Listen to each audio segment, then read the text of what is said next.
Hello students, today we are going to study something about the topic called as closed test. Okay?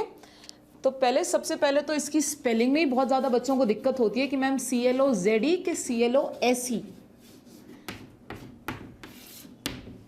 CLOSE, CLOZE. कुछ websites पे आपको CLOSE cloze test भी दिखेगा और कुछ पे CLOZE भी. This word means related to. Cloze test इस क्वेश्चन को स्टूडेंट्स का सबसे हाईली स्कोरिंग क्वेश्चन माना जाता है.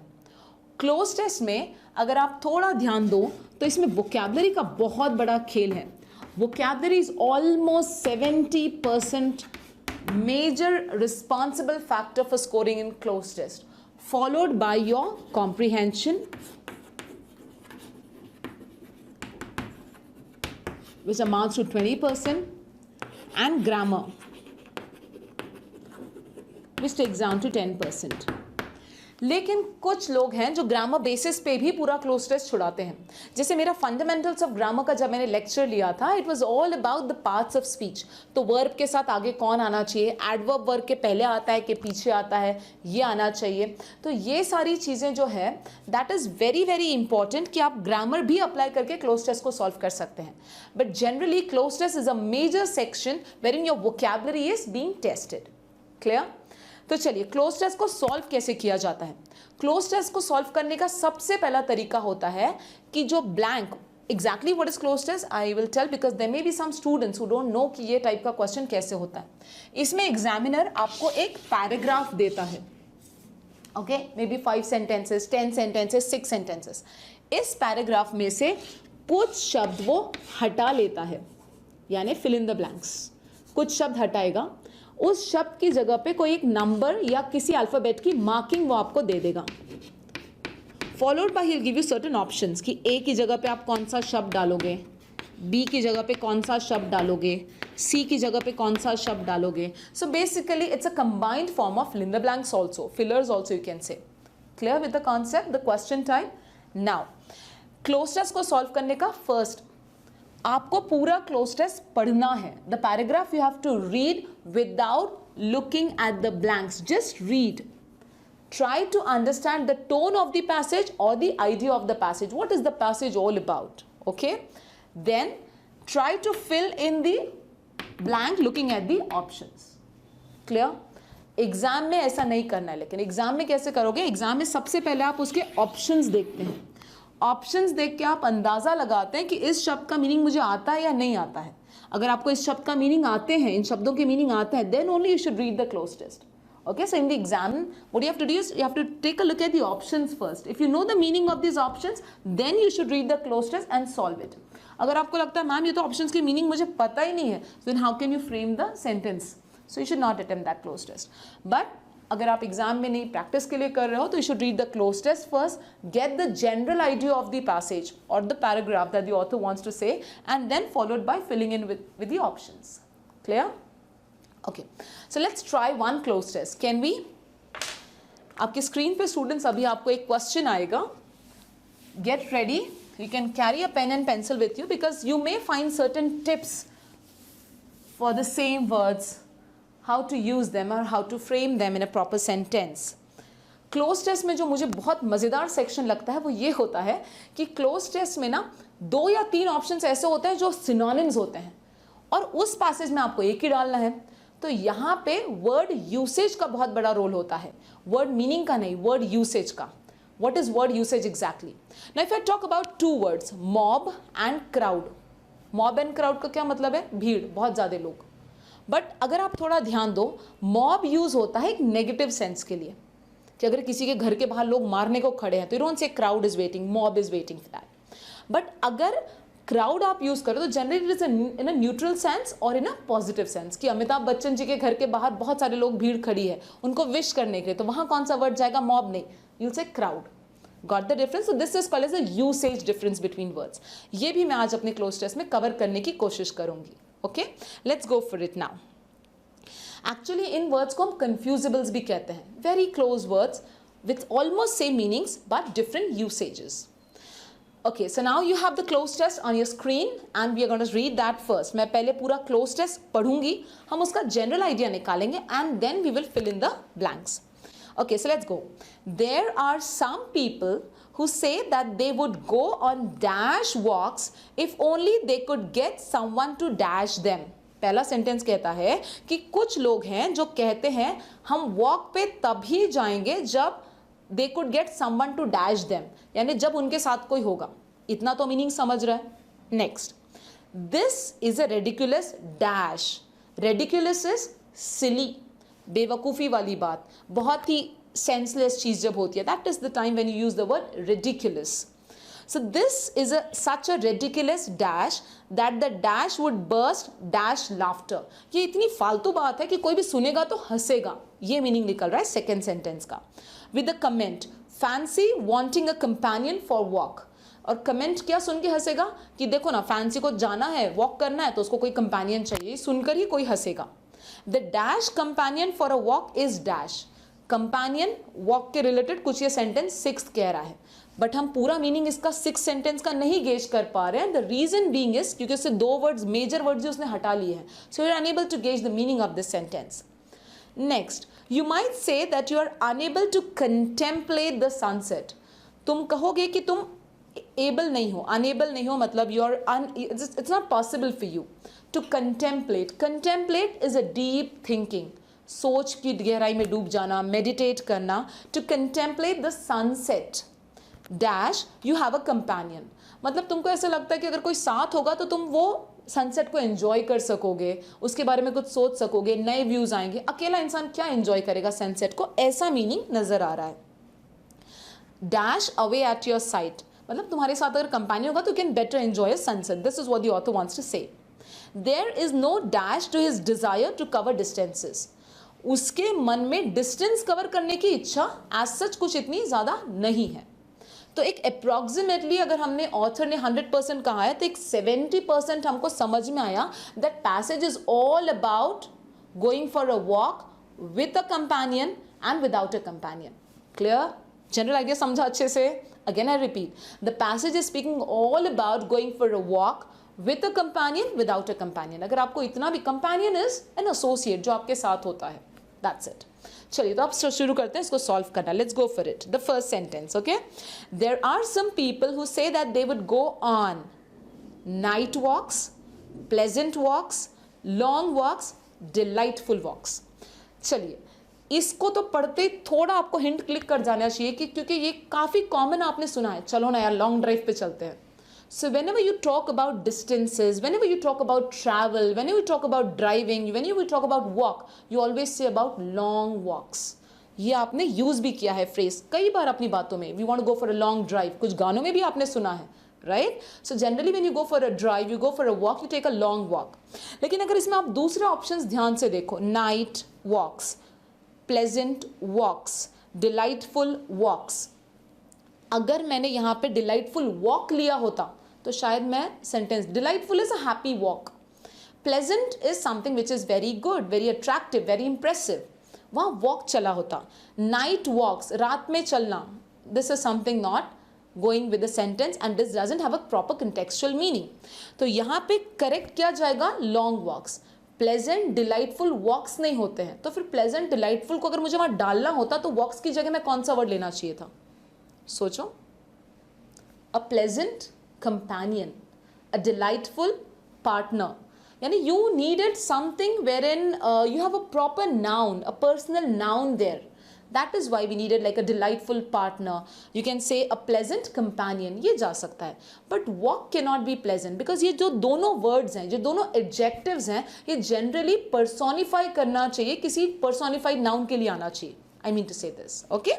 चलिए, so पहले का आंसर आना चाहिए यहाँ पे what? It has to be long walks. Clear? So first what was a bit easy. आप इसको experience based भी ले सकते थे. Remember, you always go for long drives. You always go for a long walk. Okay, next, if only they could get someone to dash them. अगर उनको अपने साथ कोई मिले तो. अब उनको अपने साथ कौन मिलेगा? Someone to join them, accompany them, motivate them या इंस्पायर देम. अभी देखा जाए तो चारों वर्ड्स उस ब्लैंक में जा रहे हैं, सेंटेंस भी करेक्ट फॉर्म हो रहा है. लेकिन अगर आप बच्चों थोड़ा ध्यान दो इधर, मैंने क्या कहा? General ideas about what? It's talking about what? Companion for a walk. मैंने बोला था नए वर्ड जनरल आइडिया में, कंपेनियन फॉर अ वॉक। तो जब आप कंपेनियन की बात करते हो तो कंपेनियन क्या करेगा, आपको ज्वाइन करेगा, एकम्पनी करता है, मोटिवेट करता है, इंस्पायर करता है।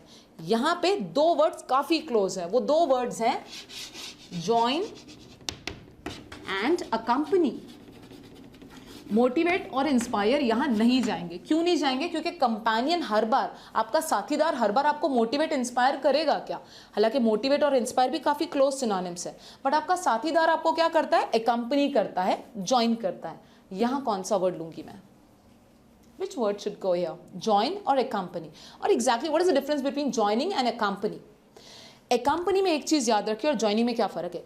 Join में दो चीजें मिलके एक तीसरी नई चीज बनाते हैं, that is joining. When you put things together to make or form something new, that will be joining. Accompany करना मतलब किसी का साथ देना, मतलब दोनों की इंडिविजुअलिटी वहां पे बरकरार रहती है। ओके, तो generally people will not join you for a walk, people will accompany you for a walk. Got the difference? Join तब आता है जब आप दो को मिला के, when you put things together and you get a third form. Okay? When you go for an addition and you get the third form, that is join. But आप किसी को जब walk पे लेके जाते हो, that is accompany. Can you please accompany for a walk? That's the correct. तो यहाँ पे जाएगा word accompany. Next, the third. This is such a ridiculous dash. अरे क्या बकवास बात कर रहे हो? तो अब क्या बकवास बात कर रहे हो के लिए this is such a ridiculous fact, this is such a ridiculous thing, this is such a ridiculous quote, या this is such a ridiculous statement. अगर आप थोड़ा आगे ध्यान से देखिए, मैंने कहा पहले पूरा क्लोज टेस्ट पढ़ना, तो आगे वहां पे इन्वर्टेड कॉमास में कुछ कही हुई बातें हैं, मतलब ये कही हुई बात तो कोई फैक्ट नहीं हो सकती, थिंग नहीं हो सकती, तो यहां पे हम अटक जाते हैं फिर दो ऑप्शंस में। कौन से? Statement and quote. What is the difference in these two words? दोनों का मतलब कहना ही है, लेकिन इसके यूसेज में फर्क क्या है? आपने अगर बात की, मैंने आपसे कोई बात की, तो मैंने क्या कर दिया? स्टेटमेंट। लेकिन अगर मेरी कही हुई बात आपने किसी और से जाके उसको प्रेस्टिजियस फॉर्म में कही, तो वो बन गई quote. Suppose I can quote the example of Mahatma Gandhi ji. Okay, so that is a quote. आप किसी और की कही हुई बात अपने मुंह से कहते हो, जो बहुत प्रेस्टिजियस फॉर्म में आप कह रहे हो, that becomes quote. I'm quoting the example of Shakespeare. I'm quoting the novels of Shakespeare here. So quote. लेकिन जो अगर मैं कही हुई बात कह रही हूँ, that becomes what? Statement. तो यहाँ पे क्या जाएगा? Statement. कोई ऐसा सच कोटेशन नहीं दिया है उन्होंने कि इसने बात कही है, उसने बात कही है, तो यहाँ पे करेक्ट वर्ड जाना चाहिए statement. Okay, so the next word will be statement. This is such a ridiculous statement that the dash would burst dash laughter. ये इतनी फालतू बात इन्होंने कही है कि सुनने वाला हंसी में फूट पड़ेगा। नाउ अभी सुनने वाला, fourth question is pretty interesting. अगर आप इसको स्टार मार्क करो तो बहुत अच्छा रहेगा। The reason is onlooker, if you take a look at this option, okay, onlooker, spectator, audience, and then you have listener. बताइए इनमें फ़र्क क्या है? सब तो आपकी बात सुन ही रहे हैं, सब तो आपका खेल देख ही रहे हैं, सब तो आपका परफॉर्मेंस देख ही रहे हैं, तो इसमें फ़र्क क्या है? फ़र्क ये है, सबसे पहले तो ये दो वर्ड्स में काफ़ी कंफ्यूजन होता है। Let me come down to spectator and audience. Okay, spectator का क्या मतलब होता है? Spectators are generally, this term is use for people who move out of their homes to watch some kind of sport. और spectators generally open stadium में आपको मिलते हैं। इसलिए क्रिकेट में जो लोग देख रहे हैं मैच, आप फुटबॉल मैच अगर बाहर जाके स्टेडियम में देख रहे हो, तो वहां पे आप क्या हो गए? स्पेक्टेटर। ऑडियंस, जनरली जो लोग आपका कोई बात सुन रहा है या कोई एक्ट देख रहा है लेकिन क्लोज्ड एनवायरनमेंट में, तो हम उसको कहेंगे ऑडियंस। जैसे मूवी देखने क्या आती है? ऑडियंस। प्ले देखने कौन आता है? ऑडियंस। स्पोर्ट्स का मैच देखने कौन आएगा? स्पेक्टेटर। लेकिन वही स्पोर्ट्स मैच अगर आप लाइव अपने टीवी पे देख रहे हो, तो वहां क्या आप बन गए? Audience. If I am watching the cricket match of IPL sitting in Kolkata in Eden Gardens और द स्टेडियम पर्टिकुलर, तो वहां मैं बन जाऊंगी स्पेक्टेटर। लेकिन वही मैच अगर मैं अपने घर पे बैठ के टीवी के में देख रही हूँ, पूरा रूम बंद है, then I become an audience. Okay, ना ऑनलुकर क्या होता है? ऑनलुकर इज समबडी जो कोई इंसिडेंट या एक्सीडेंट को अपनी आंखों से लाइव देख रहा होता है। Again I repeat, onlooker is used as a word wherein somebody is watching the event, the incident, the accident live. That is an onlooker. Last is listener, सुनने वाला। तो अभी आप मेरे क्या हो गए, ऑडियंस भी हो गए और लिसनर भी हो गए। Understood the concept, you are my audience as well as you are my listeners. So clear with the word, यहाँ पे क्या जाएगा बताइए, सुनने वाला, सुनने वाले के लिए स्पेसिफिक वर्ड क्या है, लिसनर। लेकिन अगर कोई देख भी रहा है तो वो क्या हो जाएगा, ऑडियंस। कोई लाइव देख रहा है तो क्या हो जाएगा, ऑन लुकर। और कोई लाइव स्पोर्ट्स इवेंट देख रहा है तो क्या हो जाएगा, स्पेक्टेटर। क्लियर, तो यहाँ पे आना चाहिए था word listener. Fancy wanting a companion for walk, okay. So okay, the listener would burst dash laughter, burst dash laughter. अभी बर्स्ट के साथ कौन सा प्रेपोजिशन जाता है देखते हैं। Would burst, out laughter, burst into laughter, burst in laughter या burst of laughter, okay.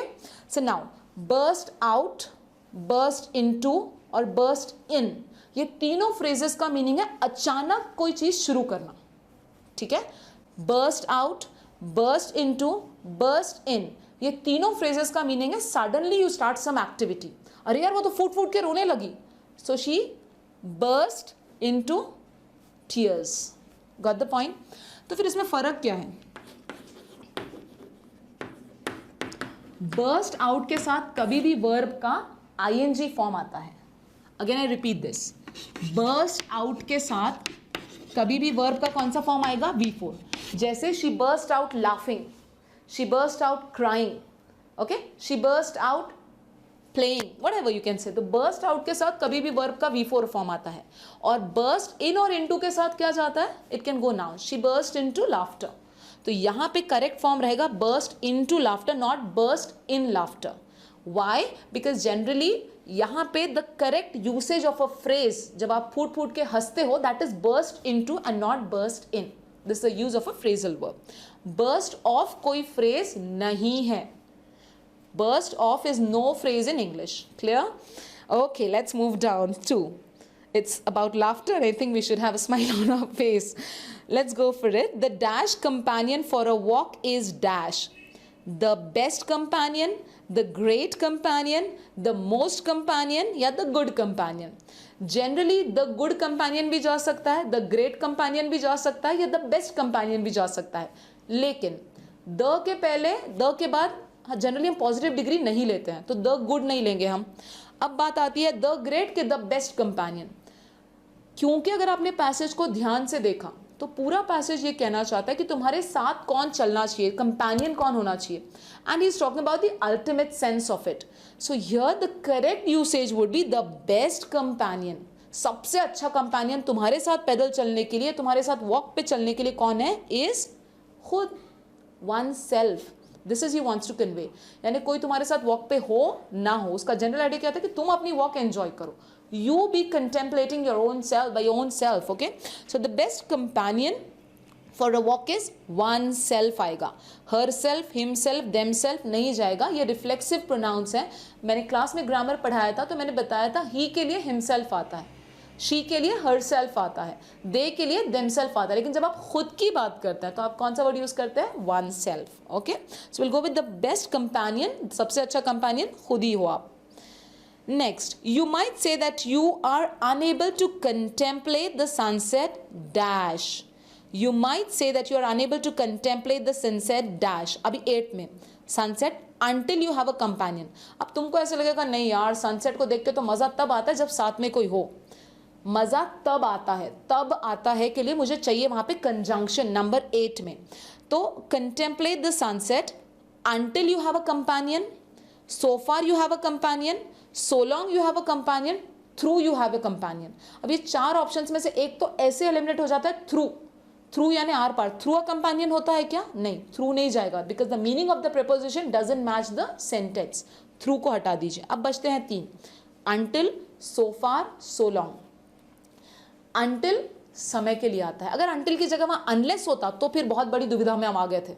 until है, बिल्कुल आप इसको हटा सकते हैं। The reason is until is generally used for time। For example, I will not start the lecture until it is 3 AM or until it is 3 PM, whatever। So until is generally followed by time, तो यहाँ until नहीं जाएगा। अब आते हैं so far and so long। You are unable to contemplate the sunset, so far you have a companion, so long you have a companion। So far is generally used for distances. So long is a conjunction which means provided. हे जर असलं तरच मी हे करणार. जेव्हा आपण हे सांगतो तर तेव्हा आपण काय यूज करतो? प्रोवाइडेड.